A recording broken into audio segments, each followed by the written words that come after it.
ಭಾರತದಲ್ಲಿ ಉಗ್ರರಿಂದ ಇಷ್ಟೆಲ್ಲ ದಾಳಿಗಳಾಗಿದ್ದಾವೆ. ಅದರಲ್ಲಿ ಅತಿ ಹೆಚ್ಚು ದಾಳಿಯಾಗಿದ್ದು ಪಾಕಿಸ್ತಾನದಿಂದ, ಅದು ಈ ಸಂಘಟನೆಯಿಂದ. ಲಷ್ಕರ್-ಇ-ತಾಯಿಬಾ ಇದು ಪಾಕಿಸ್ತಾನದ ಒಂದು ಉಗ್ರ ಸಂಘಟನೆ.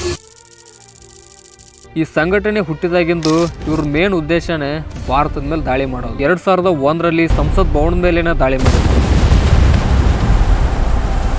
ಅದಾದ್ಮೇಲೆ 2006ರಲ್ಲಿ ರೈಲ್ವೆ ಸ್ಟೇಷನ್ಗಳ ಮೇಲೆ ದಾಳಿ ಮಾಡಿದ್ರು. 200ಕ್ಕೂ ಹೆಚ್ಚಿನ ಪ್ರಾಣಗಳು ಈ ದಾಳಿಯಲ್ಲಿ ಹೋಗಿದ್ದಾವೆ. ಇದಾದ್ಮೇಲೆ 2008ರಲ್ಲಿ ಮುಂಬೈನ ಫೇಮಸ್ ತಾಜ್ ಹೋಟೆಲ್ ಮೇಲೆ ದಾಳಿ ಮಾಡಿದ್ರು. ಈ ದಾಳಿಯಲ್ಲೂ ಕೂಡ ಸಾಕಷ್ಟು ಜೀವಹಾನಿಗಳಾದವು. ಇವುಗಳಷ್ಟೇ ಅಲ್ಲದೆ ಜಮ್ಮು ಕಾಶ್ಮೀರದಲ್ಲಿ ಆಗಾಗ ಇವ್ರ ದಾಳಿಗಳು ಹೆಚ್ಚಾಗಿ ಆಗ್ತವೆ. ರೀಸೆಂಟ್ ಆಗಿ ಆಗಿರುವಂತಹ ಪಹಲ್ಗಾಮ್ ಅಟ್ಯಾಕ್ಗೂ ಇವರೇ ಕಾರಣ. ಲಷ್ಕರ್-ಇ-ತಾಯಿಬಾ ಅನ್ನೋ ಈ ಉಗ್ರ ಸಂಘಟನೆ ಬಗ್ಗೆ ನಿಮ್ಗೇನು ಅನಿಸಿಕೆ ಇದೆ ಕಮೆಂಟ್ ಮಾಡಿ.